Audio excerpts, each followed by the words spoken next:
Assalamualaikum warahmatullahi wabarakatuh. Nama saya Muhammad Kamarul Huda, mahasiswa Universitas Indonesia, jurusan Vokasi Akuntansi.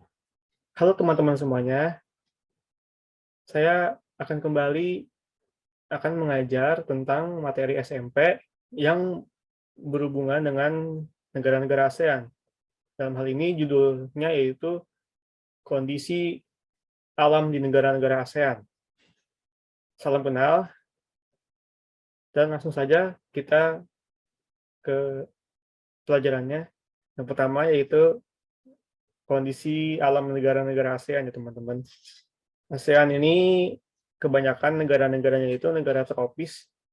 Apa itu tropis? Tropis itu dilewati oleh garis khatulistiwa ya teman-teman. Garis yang membentang. Seperti kalian lihat pada gambar ini merupakan garis khatulistiwa ya teman-teman. Jadi negara ASEAN ini hanya mempunyai 2 musim, yaitu musim hujan dan musim kemarau. Tetapi teman-teman, ada negara yang salah satu saja negara ASEAN, yaitu Myanmar, itu iklimnya iklim subtropis. Apa itu subtropis? Eee, negara yang memiliki 4 musim ya teman-teman, musim hujan, musim kemarau, musim dingin, musim gugur. Nah, seperti itu teman-teman, musim musim semi. Nah, itu teman-teman. Myanmar satu-satunya negara ASEAN yang iklimnya subtropis. Oke, lanjut. Asia Tenggara mencakup wilayah sekitar 5 juta kilometer. Nah, ini luas luas seluruh negara-negara ASEAN ya, teman-teman, 5 juta kilometer. Terdapat pulau-pulau yang berdekatan. Nah, kayak seperti kalian lihat, ini adalah peta negara-negara ASEAN ya, teman-teman.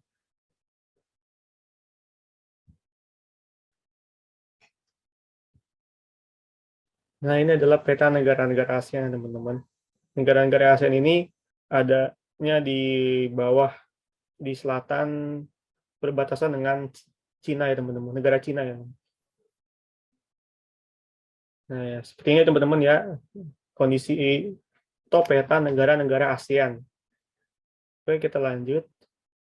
Nah, negara-negara ASEAN ini letak astronomisnya sama ya teman-teman. Dan untuk itu musim-musimnya atau iklimnya itu tidak berbeda jauh dengan negara kita Indonesia ya teman-teman. Oke. Nah, sekarang kita lanjut ke sumber daya alam ASEAN ya teman-teman. Sumber daya alam ASEAN ini ya seperti saya bilang tadi tidak berbeda jauh dengan Indonesia, karena negara-negara ASEAN juga kaya dengan alam, kaya dengan sumber daya alamnya, sehingga sumber daya alam itu bisa menjadi eee, penggerak ekonomi mereka teman-teman, untuk bisa memakmurkan negaranya masing-masing dengan entah itu ekspor atau mengolah sumber daya alam ini untuk dijual ke luar negeri. Nah, tapi ada satu negara teman-teman yang sekiranya negara yang paling sedikit memiliki sumber daya alam, yaitu Singapura. Kenapa? Karena Singapura itu negaranya kecil sekali teman-teman. Jadi kalian lihat di sini. Nah, Singapura itu berdekatan dengan Indonesia teman-teman, dan juga Malaysia. Negaranya sangat kecil sekali. Makanya setiap Singapura ini mesti harus mengimpor sumber daya alam dari negara-negara lain supaya dapat memenuhi kebutuhannya, entah untuk diolah ataupun untuk dikonsumsi langsung.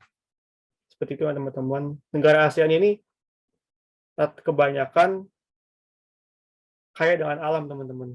Kecuali Singapura yang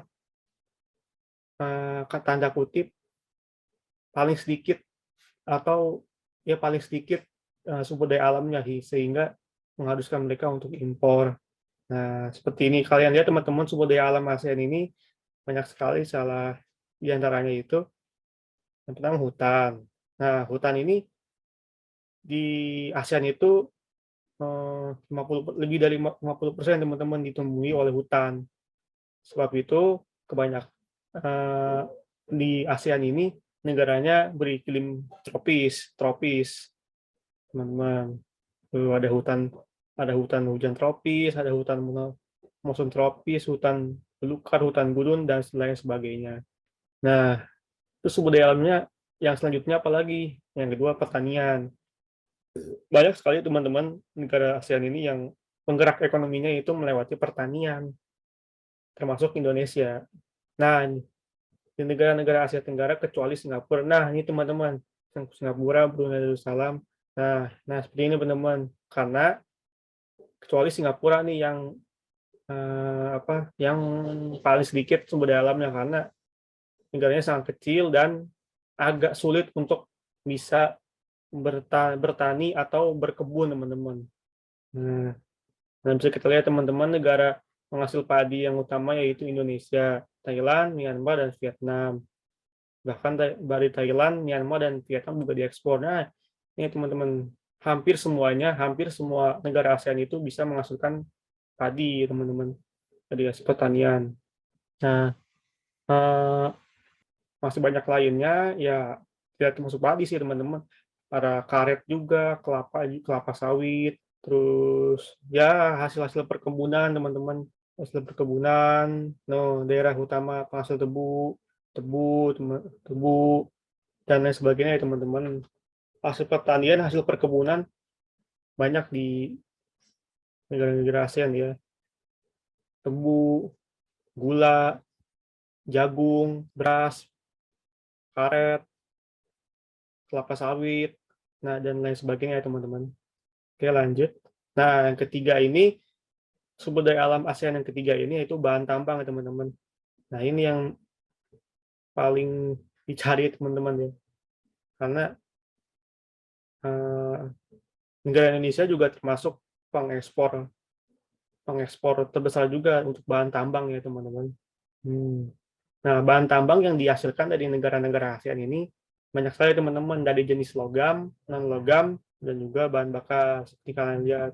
Nah, kalau lihat di sini, biji tambang, biji besi, bauksit, emas, tembaga, nikel, kromium, batu permata, dan lain sebagainya, teman-teman. Bisa kalian baca sendiri, ini penghasil-penghasil utamanya. Nah, oke, lanjut kita ke karakteristik penduduk ASEAN. Nah, banyak sekali karakteristik atau sifat-sifat dari penduduk ASEAN ini, teman-teman.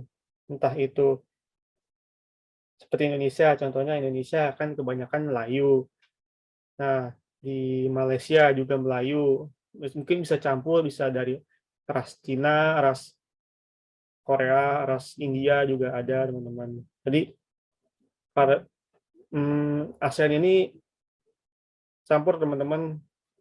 Ras Melayu lah, ras Cina, ras Korea, ras India, itu, teman-teman. Dan juga penduduk ASEAN ini juga berbagai macam eh, berbagai macam kepercayaan, teman-teman. Ada terutama untuk Myanmar, Thailand, Laos, Kamboja, dan Vietnam itu kebanyakan Buddha ya, teman-teman. Karena kalau nggak salah sebagian besar dari negara-negara ini agamanya Buddha ya. Dan kalau di Thailand itu banyak sekali bangunan-bangunan Buddha ya, teman-teman. Apa sih namanya itu? Yaitu Thailand, teman-teman. Thailand itu memiliki julukan negeri 1000 pagoda ya, teman-teman. Karena banyak yang beragama Buddha. Nah, agama Islam dianut untuk Indonesia, Malaysia, dan sebagian Filipina Selatan itu banyak menganut agama Islam ya, teman-teman. Kalau di Indonesia itu 90% agama Islam, sisanya kepercayaan lain. Nah, ada juga di Katolik dan Kristen ya, teman-teman, banyak dianut di Filipina, dan juga Katolik eh, banyak dianut oleh penduduk Vietnam. Banyak agama dan kepercayaan yang tersebar di negara-negara ASEAN, teman-teman. Kebutuhan dari setiap negara ASEAN kan beda-beda, teman-teman. Mau pergerakan ekonomi setiap negara ASEAN itu beda-beda, teman-teman. Ada yang bertani, ada yang nelayan. Nah, yang seperti yang ditampilkan di sini, mata pencarian Asia Tenggara itu salah di antaranya yaitu bertani, kegiatan bertani. Negara-negara ASEAN ini dilewati oleh garis khatulistiwa yang menyebabkan negara-negara ASEAN itu bisa dibilang subur teman-teman untuk bertani. Dan bisa kalian lihat di sini lebih dari 50% penduduknya penduduk ASEAN ini bermata pencarian petani. Enggak semuanya bertani ya teman-teman. Nah, lalu yang kedua kegiatan perikanan ya teman-teman. Nah ini banyak di Indonesia juga, di negara-negaranya juga adanya perdagangan jual hasil laut-lautan teman-teman, hasil laut, ikan dan lain sebagainya. Kita juga di negara ASEAN juga banyak kerjasama perdagangan laut ini ya teman-teman. Nah ini yang kedua perikanan, mata pencarian penduduk ASEAN itu yang pertama bertani, perikanan, lalu yang ketiga penambangan. Nah, lagi-lagi pertambangan ya teman-teman, karena negara-negara ASEAN ini kaya sumber daya alamnya. Jadi banyak perusahaan-perusahaan yang berbisnis di tambang ini. Nah, pastinya untuk negaranya teman-teman, untuk kemakmuran masyarakatnya.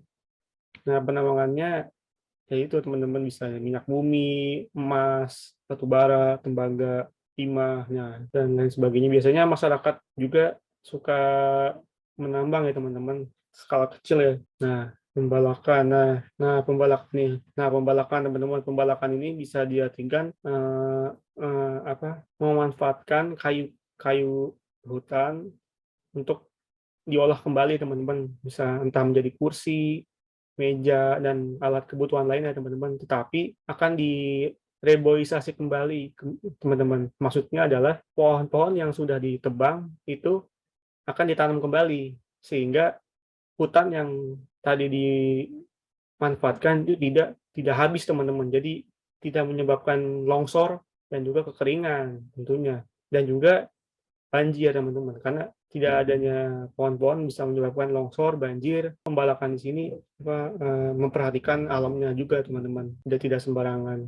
Mungkin ada pembalakan ilegal, tapi ya mungkin skala kecil ya teman-teman. Nah, yang kelima ini kegiatan industri. Kegiatan industri ini ya menghasilkan jenis-jenis barang-barang yang diolah teman-teman, ya seperti mobil gitu teman-teman, alat-alat elektronik itu akan diolah di industri ya teman-teman. Segala kebutuhan yang memerlukan pengolahan tuh biasanya diolah di industri ya teman-teman. Entah kita Indonesia mengimpor misalnya kipas, alat masak itu teman-teman, itu juga diolah di kegiatan industri ya teman-teman. Banyak juga tentunya kerajinan-kerajinan seperti kalian lihat gambar di sini, yang tentunya itu juga bagian dari kegiatan industri yang tentunya banyak laku dijual ke negara luar ya teman-teman. Nah seperti itu ya teman-teman ya. Nah lebih seperti itu. Oke, jadi intinya teman-teman, banyak sekali kegiatan hal-hal yang berbeda, hal-hal karakteristik di negara-negara ASEAN ya teman-teman. Tetapi kebanyakan juga ada yang sama. Contohnya tadi yang sama itu iklimnya ya teman-teman. Kebanyakan tropis, dan dari mata pencarian, iklimnya, hasil buminya, sumber daya alamnya itu kurang lebih sama ya teman-teman. Negara ASEAN seperti negara kita di Indonesia ini dan negara ASEAN lainnya kaya dengan alam, kaya dengan alam dan teman-teman. Sekian dari saya. Terima kasih atas kesempatannya. Semoga apa yang saya sampaikan bisa dimengerti. Sekian dari saya. Assalamualaikum warahmatullahi wabarakatuh. Salam sejahtera untuk kita semua. Om Swastiastu, Namo Buddhaya, salam kebajikan. Sekian.